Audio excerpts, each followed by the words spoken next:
ရီမျိုးတူဦးတယောက်ချက်စီကိုတာနီဇဘာလို့ဥဇပဒမနှခွန်းနှုတ်ဆက်လဲရပါရီအကျန်ကလိဗီဒီမျိုးရှိုင်းလူငယ်ပညာရေးဖောင်ဒေးရှင်းမှာတောင်းသူရှိတရားဖိပါရီကျန်တို့လိဗီဒီမျိုးရှိုင်းလူငယ်ပညာရေးဖောင်ဒေးရှင်းမှာအခါလဲပညာတန်ကနေခဲ့တဲ့အရောကမျိုးဆက်တဲ့လူငယ်ရှိဒီပညာတန်ကရမှာအဆင်ပြေစီဖို့ဆိုပြီးက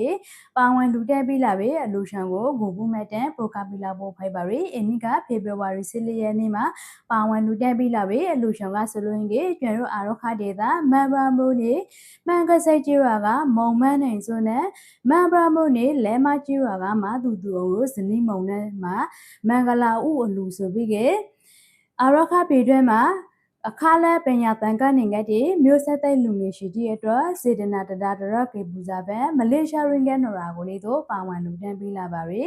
အခုပဲမင်္ဂလာဥအလူပဲပါဝင်လူတန်းပြီးလာပြီမုံမန်းနိုင်စွနဲ့မာသူသူအောင်လို့ကိုအထူးပန်ကျေးဇူးတောင်းဟင်းပါပြီအထူးပန်ကျေးဇူးတင်ဟင်းလို့ဂူပန်ဂူဘူးမဲ့တဲ့ရှိဒီပရိုကပီလဲပါရနာအေလန်အေမလာအိုအောင်မအောင်ပေါင်းတန်းနိုင်ပါစေရှိုင်ပါရီမိသားစုကလေးတို့ပိုင်ဆိုင်နိုင်ပါစေအခုပဲပါဝင်လူတက်ပြီးလာလို့အင်းနီရဲ့အေရှင်ကပဲစားပြီးကအေလန်အေမရအိုအောင်မအောင်ပေါင်းတန်းနိုင်ပြီးကတာယာလှပရီဘဝကိုပိုင်ဆိုင်နိုင်ပါစေလို့အာရခမျိုးဆက်တဲ့လူငယ်ရှိဒီကိုစားအကျန်တို့လေးဝီဒီမျိုးရှိလူငယ်ပညာရေးဖောင်ဒေးရှင်းမှာအတန်းသူတန်းသားကိုစားစူတောင်းမိတ်တာပေါ်လိုက်ပါရယ်ဟုတ်ပါရဲ့အာရခမင်းဖပေသူတူတယောက်ချက်စီကိုရိုဒေဇာကာရာပူပါရယ်အောင်သူကို